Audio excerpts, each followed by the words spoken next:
आज हम बात करने वाले हैं मानव भूगोल के एक महत्वपूर्ण टॉपिक, नाम है जनजाति। जनजाति पर हमने पहले ही एक वीडियो बनाया है और इसमें हमने एस्किमो जनजाति के बारे में पढ़ा है। और आज हम बात करने वाले हैं उष्ण मरुस्थल की, यानी कि उष्ण गर्म मरुस्थल के अंदर निवास करने वाली एक जनजाति, नाम है बुशमैन जनजाति। ये अफ्रीका के कालाहारी मरुस्थल के अंदर निवास करती है और इस जनजाति का नाम यानी कि बुशमैन रखने वाले कौन थे? तो वो डच आप्रवासी थे, यानी कि डचों ने इनका नाम जो है बुशमैन रख दिया। इसे सान के नाम से भी जाना जाता है, यानी कि बुशमैन को सोन के नाम से भी जाना जाता है। ये गर्म प्रदेश में बड़े ही कठिनाई से जीवन यापन करते हैं। इस क्षेत्र में जल का अभाव रहता है, ठीक है। तो इनकी जो शारीरिक विशेषताएं हैं वो लगभग प्रजाति से माने तो निग्रिटो प्रजाति से संबंधित मानी जाती है, यानी कि निग्रिटो प्रजाति से लगभग इनकी शारीरिक विशेषताएं क्या है, बिल्कुल एक समान ही है, लेकिन कुछ भिन्नता मिलती है। जैसे उनका जो जबड़ा है वो निग्रिटो के समान ज्यादा चौड़ा नहीं है, इनके होंठ बाहर निकले हुए नहीं है, इनकी आंखें जो है वो तिरछी और चौड़ी नहीं है, यानी कि इनकी आंखें क्या है, गहरी है, ठीक है। तो कुछ शारीरिक विशेषताओं के आधार पे क्या है, ये थोड़ा सा ये जो निग्रिटो प्रजाति है उससे भिन्नता बनाए हुए है। लेकिन इस प्रजाति का संबंध किसी से है? निग्रिटो प्रजाति से, क्योंकि इनके बाल घुंघराले हैं, ठीक है। इनकी शरीर का कद छोटा है, नाटे कद के हैं, ठीक है। इनकी त्वचा का रंग देखें तो हल्की लालिमा और पीलापन लिए हुए भूरा पाया जाता है। तो शारीरिक दृष्टिकोण से ये निग्रिटो प्रजाति से संबंधित माने जाते हैं। अब बात करते हैं हम इनके निवास क्षेत्र की। तो ये आखेटक प्रजाति है और कहाँ निवास करती है? बुशमैन जो निवास करती है वो कालाहारी मरुस्थल में निवास करती है। इसका अक्षांशीय क्षेत्र देखें तो ये देखो, भारत जो है विषुवत रेखा के उत्तर में है, यानी उत्तरी गोलार्ध में, तो अक्षांश उत्तरी अक्षांश है भारत के। लेकिन ये क्षेत्र कालाहारी का क्या है, दक्षिणी अक्षांशों में है। तो इसमें बुशमैन जो है विशेष रूप से बेचुआना लैंड के अंदर, यानी कालाहारी मरुस्थल के भी कौन से क्षेत्र में, बेचुआना लैंड के अंदर, जो 10,000 के करीब जो है इनकी संख्या ये पाए जाते हैं। इसका अक्षांशीय क्षेत्र कितना है? तो ये 18 डिग्री से 24 डिग्री दक्षिण अक्षांशों के मध्य पाए जाते हैं, यानी 18 डिग्री दक्षिण अक्षांश से लेकर 24 डिग्री दक्षिण अक्षांश के अंदर ये बेचुआना लैंड जो क्षेत्र है वहां पर निवास करते हैं। इस सारा का सारा ये क्षेत्र क्या है, मरुस्थलीय, उष्ण मरुस्थलीय क्षेत्र है। इसका कुछ भाग जो है वो दक्षिणी जो पठारी हो जाता है। वैसे इस क्षेत्र के अंदर जो अगर ऊंचाई की बात करें तो लगभग 300-400 मीटर जो है इस क्षेत्र की ऊंचाई मिलती है। इस क्षेत्र के पूर्व और पश्चिम में ऊंचे जो है पर्वतीय पहाड़ियां, मतलब पहाड़ी क्षेत्र जो है वो पाए जाते हैं। अब बात करते हैं यहाँ की जलवायु की, कि इस क्षेत्र में जो है वो तापमान और वर्षा का क्या अनुपात रहता है। ये उष्ण क्षेत्र है, यहाँ पर तापमान वर्ष भर ऊंचा ही रहता है। रातें यहाँ सामान्यतः ठंडी होती है, यानी कि दिन में तापमान अधिक होता है, लगभग 45 डिग्री सेल्सियस के करीब पहुंच जाता है, और रात्रि में वो 6 डिग्री सेल्सियस तक आ जाता है। और ग्रीष्म ऋतु और शीत ऋतु की बात करें तो यहाँ पर ग्रीष्म काल काफी लंबा और शीत काल काफी छोटा होता है। यहाँ पर ग्रीष्म काल यानी कि हमसे थोड़ा सा क्या है, भारत से थोड़ा उल्टा पाया जाता है, यानी कि जनवरी का महीना सबसे ज्यादा गर्म होता है इनका, जब औसत तापमान लगभग 32 डिग्री 33 डिग्री सेल्सियस के करीब मिलता है। जुलाई का महीना यहाँ पर सबसे ज्यादा ठंडा होता है, जब यहाँ का औसत तापमान जो है वो लगभग 15 से 22 डिग्री सेल्सियस के करीब पहुंच जाता है। अब अगर यहाँ वर्षा की बात करें तो इस क्षेत्र में लगभग 50 सेमी से लेकर 85 सेमी तक वर्षा का जो है औसत मिलता है। और ये भी वर्षा जो है ये दिसंबर, जनवरी और फरवरी इन 3 महीनों में ही संपन्न हो जाती है। बाकी शेष महीने जो है वो लगभग शुष्क ही बीता करते हैं। लगभग अगस्त का महीना तो ऐसा है कि इस क्षेत्र के अंदर जल का अभाव ही हो जाता है, यानी कि पीने का पानी तक नहीं मिलता। तब काम आता है कौन? तसामा, यानी कि यहाँ का जंगली तरबूज, जो यहाँ के जीव और जो यहाँ के जो जीव जंतु हैं और यहाँ के मानव यानी कि बुशमैन के लिए बड़ा ही जीवनदायक यानी कि ये महत्वपूर्ण होता है।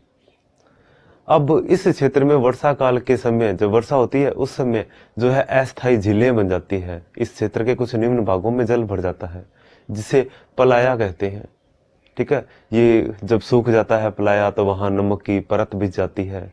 ठीक है, तो इस क्षेत्र में जल का सामान्यतः अभाव ही मिलता है। ठीक है, काफी वर्षा नहीं होती और जो वर्षा होती है उसका जल जल्दी ही सूख जाता है। अब अपने यहाँ कि अगर वनस्पति की थोड़ी बहुत बात करें तो यहाँ पर वनस्पति का सामान्यतः अभाव मिलता है, लेकिन फिर भी वर्षा काल के बाद में जो है वो पौधे उगने लगते हैं और घास उग जाती है और इस घास को ही कहते हैं बुशमैन घास। इस क्षेत्र में सामान्यतः कीकर यानी बबूल पाया जाता है। ठीक है, इसके अलावा कुछ बेरी वगैरह जो है इस क्षेत्र में जो हमारी इस मरुस्थल में मिलती है वहां पर भी पाई जाती है। अब इसके अलावा अगर यहाँ वनस्पति के बाद में अगर बात करते हैं तो इनका व्यवसाय यानी कि आखेट, यानी कि इस क्षेत्र के अंदर इनका एकमात्र व्यवसाय कौन सा है? आखेट है।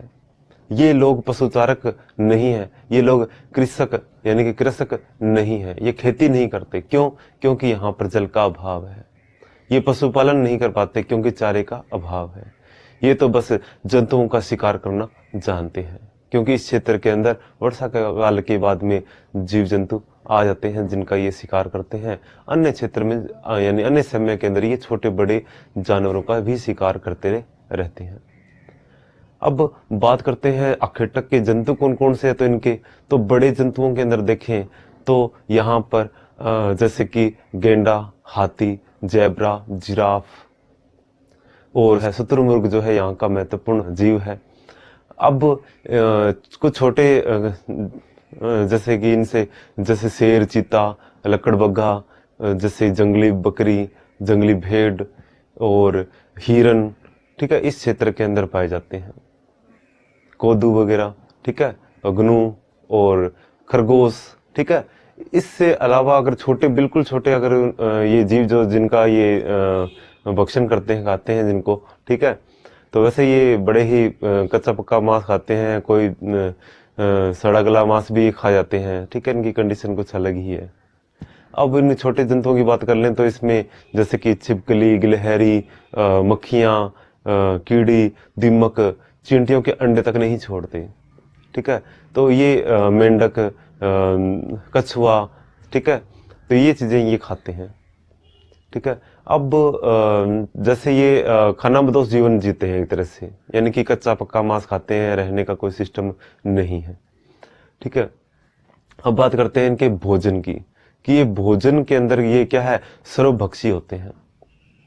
ये यानी कि मांसाहारी भी हैं, शाकाहारी भी हैं, तो इसे क्या कहेंगे, सर्वभक्षी कह देंगे। ये लोग जो है वो कच्चा पक्का मांस खाते हैं। ये लोग ये नहीं देखते कि ये मांस जो है ये सड़ा गला कितना दिन बासी है या ताजा है, ये भी नहीं देखते। ये लोग जब इन लोगों का मतलब शिकार पे ही है पूरी की पूरी आजीविका डिपेंड, ठीक है। ये लोग इनमें जो स्त्रियां हैं, ये स्त्रियां जो है वो दैनिक रूप से घर पर जो जलाने की लकड़ियां वगैरह है इकट्ठा करती है, जल की व्यवस्था करती है और जंगलों से कंदमूल, फल फूल वगैरह और कुछ शहद वगैरह इकट्ठा करती है। इनके अलावा ये जो है मेंढक, ये दीमक, चींटियां, मक्खियां और इनको कछुआ वगैरह, ये भी महिलाओं का काम है, छोटे बड़े जानवरों को लेकर आना, ठीक है। तो पुरुष क्या करते हैं, पुरुष शिकार यानी बड़े बड़े शिकार करते हैं। बड़े शिकार पर पुरुष जो है अपने पुत्र को अपने साथ लेकर निकलता है, अपने सगे संबंधी को अपने साथ लेकर निकलता है। और हाँ, अपने पालतू जंतु यानी कि कुत्ते को भी ये क्या है, पालतू कुत्ते को भी अपने साथ लेकर निकलता है। जब जलाशय के पास में कोई जानवर पानी पीने के लिए आता है तो ये उसे क्या है, वहां पर मार डालते हैं, उसका शिकार कर लेते हैं। हाँ, वर्षा काल के बाद में जब यहाँ पर बड़े झुंड दूसरे क्षेत्रों से आते हैं तो उनका शिकार करने के लिए ये बड़ी मात्रा में काफी संख्या के अंदर ये जो है इकट्ठे हो जाते हैं। फिर एक बाड़ा बनाकर यानी कि एक बाड़ा बना लेते हैं। उस बाड़े के मुख की तरफ जहां से खुला होता है वहां पर एक गड्ढा खोद देते हैं बहुत बड़ा, और फिर पूरे के पूरे पशुओं के समूह को उसकी तरफ धकेलते हैं, दौड़ाते हैं, और फिर वे जो है वो जो पशु गड्ढे में गिर जाते हैं उनको ये लाठियों से पीट पीट कर ही मार देते हैं, यानी उनका शिकार करते हैं, और फिर इनको आपस में बांट लिया जाता है। ठीक है। और हाँ, ये शिकार करने के लिए जैसे कि तीर के आगे जो है वो जहरीला पदार्थ भी लगा देते हैं। ये पानी के अंदर भी जहर मिलाकर जानवरों को पिला देते हैं। ये लोग जो है वो कीचड़ के अंदर, जैसे यहाँ पर नदी है, कौन सी, अकवांगो नदी का क्षेत्र बड़ा दलदली है। ठीक है। इसके अलावा नगामी झील का क्षेत्र है, और लिम्पोपो नदी का क्षेत्र भी थोड़ा कम यूज करते हैं ये। ठीक है, उस क्षेत्र के अंदर।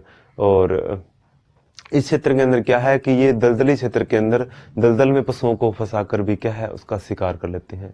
हाँ, ये फंदे का इस्तेमाल भी करते हैं, ये फंदे का इस्तेमाल करके भी जानवरों को पकड़ लेते हैं। तो इनका खान पान जो है वो इस प्रकार से है कि वो जानवरों का कच्चा पक्का मांस, या कई बार क्या है भून कर भी खाते हैं जानवरों को। ठीक है। तो इस प्रकार से इनकी जीविका चलती है। अब भोजन के बाद में अगर अपने बात करें तो वो है वस्त्र। ये लोग चमड़े के बने ही वस्त्र पहनते हैं, यानी चमड़ा ही पहनते हैं। पुरुष जो लोग हैं वो कमर पर चमड़े को बांधते हैं, तिकोनी एक लंगोटी टाइप जो है वो लंगोटी जो है ग्रहण करते हैं। इस लंगोटी का जो एक हिस्सा जो है वो दोनों पैरों के नीचे से ले जाकर पीछे की तरफ बांध लिया जाता है। महिलाएं भी जो है इसी प्रकार के चमड़े का इस्तेमाल करती है, और आगे और पीछे की तरफ जो है चमड़े का कपड़ा लटका दिया जाता है, जिसे आपस में बांध दिया जाता है। ये वैसे इसको चोगा कहते हैं, लेकिन इसका नाम जो है रखा गया है तो ये नाम है कारोस। इसे कारोस कहा जाता है, यानी महिलाएं जो वस्त्र धारण करती है उसे कारोस कहा जाता है। इस कारोस के अंदर जो है वो महिलाएं अपने बच्चों को भी उसमें रख लेती है, और इस कारोस के अंदर ये जो संग्रह करके लाती है, कई बार कोई लकड़ी वगैरह और जीव जंतु वो भी उसमें क्या है रख कर लेके आती है। तो ये कारोस जो है इनके लिए इस्तेमाल किया जाता है। अब जैसे ये एक अपने वहां की जो मिट्टी है उस मिट्टी को अपने शरीर के ऊपर जो है लेप लगा लेते हैं, तो उस लेप के कारण जो है ये अपने आप शरीर का जो है वो जहरीले मच्छरों वगैरह से और जहरीले जानवरों से अपने शरीर की रक्षा करते हैं। ठीक है। और ये जो है लेप काफी दिनों तक नहाते नहीं है, तो ये लेप इनके शरीर पर पपड़ी नुमा जो है वो बन जाता है। ठीक है। ये चींटियां वगैरह भी खाते हैं तो इनके पास में आराम से ये इनको मिल जाती है। अब महिलाएं जो है वो शरीर पर एक जो है गहने भी धारण करती है, आभूषण जो है वो धारण करती है। यानी कि महिलाएं जो है वो शुतुरमुर्ग के जो अंडे होते हैं, उनका अंडों का जो टुकड़े होते हैं, उन टुकड़ों को तोड़ तोड़ कर अपने जो है आभूषण तैयार कर लेती हैं। इसके अलावा अगर अपने भोजन वस्त्र, अब अपने बात करते हैं इनके आवास की। आवास के रूप में ये स्थायी निवास नहीं करते, तो इनका कोई स्थायी आवास नहीं होता, यानी पक्का मकान नहीं होता। ये तो बस जहां पर भी जाते हैं, जिस क्षेत्र में यानी कि जल की तलाश में जाते हैं या शिकार की तलाश में जाते हैं, तो वहीं पर गुफाओं में रहना पसंद करते हैं। और हाँ, अगर गुफाएं नहीं है तो वहां पर लकड़ी से क्या है एक तंबू बना लेते हैं, जिसको ये जो चमड़ा है उससे ढक देते हैं। तो चमड़े से यानी खाल से ढक कर क्या है एक तंबू बना लेते हैं जो इनकी धूप से रक्षा करते हैं। अब इस तंबू का भी क्या है, ये क्या करते हैं कि काफी जब ये समूह के अंदर रहते हैं तो इनके समूह के अंदर होते ही लगभग 10 के करीब घर होते हैं। इनके परिवार के अंदर 15 से 20 ही व्यक्ति होते हैं, वो भी रक्त संबंध होते हैं आपस में। ठीक है। कई बार तो इनके परिवार वैवाहिक संबंध जो है वो थोड़े दूसरे कबीले से यानी दूसरे समूह से इनका वैवाहिक संबंध पाया जाता है। तो ये अपने उस समूह का जो ये इनका जो घर होते हैं, इनके जो तंबू होते हैं, उनको ये आपस में क्या है, झोपड़ी को जो है ये काट लेते हैं, आधी आधी झोपड़ी को काट कर घेरा बना लेते हैं। घेरे के बीच में जो है वो आग जलाते हैं, और आग जलाकर क्या है, ये जंतुओं से भी अपनी रक्षा करते हैं, सर्दियों में सर्दी से, ठीक है, अपनी रक्षा करते हैं। और रोशनी के लिए ये इनका जो है सिस्टम है, ठीक है। तो यहाँ पर ये आवास के रूप में एक गोल घेरेनुमा झोंपड़ियों का जो है वो क्रम बना लेते हैं। अब बात करते हैं इनके उपकरण या औजार की, ये किस प्रकार के औजारों का इस्तेमाल करते हैं, ठीक है। तो ये शिकार के लिए भाला यानी कि फेंक कर मारे जाने वाली एक जो है वो लाठियों का इस्तेमाल करते हैं, ठीक है। ऐसे डंडों का इस्तेमाल करते हैं जो लगभग 1 मीटर के करीब होते हैं, और ये फेंक कर मारते हैं, ठीक है। इसके बाद में ये धनुष और यानी तीर कमान का इस्तेमाल करते हैं, तीर और धनुष का भी इस्तेमाल करते हैं, यानी कि 60 मीटर की दूरी तक इनका निशाना स्टिक लग सकता है, तो ये जानवरों का शिकार करने के लिए। इसके अलावा ये बर्छी का, फिर इसके अलावा चाकू का इस्तेमाल भी करते हैं, यानी कि हड्डियों से चाकू बना लेते हैं, पत्थर से बना लेते हैं, ठीक है। हाँ, कई बार ये लकड़ी से यानी कि मिट्टी को खोदने के लिए भी क्या है, ये हथियार बना लेते हैं, मिट्टी को खोदने के लिए भी एक लकड़ी का इस्तेमाल करते हैं, ठीक है। तो ये इनके हथियारों में आ जाता है। अब देख लेते हैं इनके सामाजिक संरचना, यानी कि सामाजिक व्यवस्था क्या है इनकी।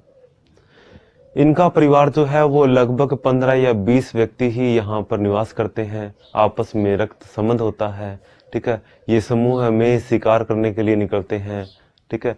ये लोग जो है इकट्ठा जो शिकार करते हैं, फिर उस शिकार से जो प्राप्त होता है उसे बाहरी क्षेत्र में व्यापार यानी कि बेच भी देते हैं। और ये जो जैसे चमड़ा, शहद और अन्य खाल वगैरह जो भी है, तो ये बाहरी क्षेत्र वालों से क्या है, आदान प्रदान कर लेते हैं, ठीक है। तो बदले में ये जैसे हथियार ले लेते हैं, ठीक है, कुछ अन्न वगैरह ले लेते होंगे, ठीक है। तो ये चीजें आपस में क्या है, बदल लेते हैं। आजकल ये आधुनिक सभ्यता के संपर्क में आने लगे हैं, लेकिन फिर भी इनके लोगों के अंदर जादू टोना, अंधविश्वास इस प्रकार का भी प्रचलन मिलता है, ठीक है। ये जादू टोना में भी काफी विश्वास करते हैं। आप देख लेते हैं आधुनिक समाज से संपर्क। तो वर्तमान में इनकी संख्या काफी घटती हुई जा रही है। बाहरी क्षेत्रों का, बाहरी लोगों का इनके क्षेत्र में जो है वो अतिक्रमण हो रहा है। तो ये लोग धीरे धीरे बाहरी यानी पाश्चात्य संस्कृति के संपर्क में आने लगे हैं। तो धीमे धीमे इनका दूसरे नए क्षेत्रों से व्यापार भी होने लगा है। कुछ लोग जो है वो जलीय क्षेत्रों के निकट में कृषि करने लग गए हैं। तो यानी कुल मिलाकर इस क्षेत्र का जो है ये बुशमैन लोगों की संख्या जो है वो घटती जा रही है, और ये लोग जो है बाहरी वातावरण के संपर्क में आने लगे हैं। तो इससे पहले मैंने जो है एस्किमो जनजाति करवाई थी, आप उस वीडियो को भी देख लीजिएगा। और एक ये कि ये टॉपिक जो है इनको आप लगातार कीजिएगा। जैसे इनके क्वेश्चन जैसे बुशमैन जनजाति के बारे में बताइए, तो आपको यही करना है कि सबसे पहले उसके सामान्य परिचय के बारे में बता देना है, फिर उसके निवास क्षेत्र के बारे में बता देना है। उसी के अंदर अगर आप उसमें जलवायु, फिर ठीक है, जलवायु के अंदर देखो तापमान और वर्षा, ठीक है, इसके अलावा उसमें वनस्पति के बारे में बता दोगे। फिर इसके बाद में अगर आप इनका देखोगे तो कि कौन सा वो व्यवसाय करते हैं, तो ये आखेटक हैं, ठीक है। फिर भोजन, वस्त्र और आवास की बात करेंगे, और फिर इनके जो औजार हैं, अस्त्र शस्त्र हैं, उनकी बात करेंगे, और फिर इनकी सामाजिक व्यवस्था, और फिर आधुनिक समाज से संपर्क। इस प्रकार से आप प्रत्येक जनजाति को अगर लेकर चलेंगे तो आपके लिए ये पॉइंट बिल्कुल आपको लगेगा कि एक जैसे ही पॉइंट आगे आ रहे हैं, ठीक है। तो इसका अंदर का मैटर आपको याद रखना है कि कौन सी जनजाति कहाँ पर निवास करती है, खाना पीना वगैरह रहना कैसा है, ठीक है। तो कुल मिलाकर ये जनजाति जो है वो खाना बदोश जीवन जी रही है। तो मिलते हैं नेक्स्ट वीडियो में। धन्यवाद।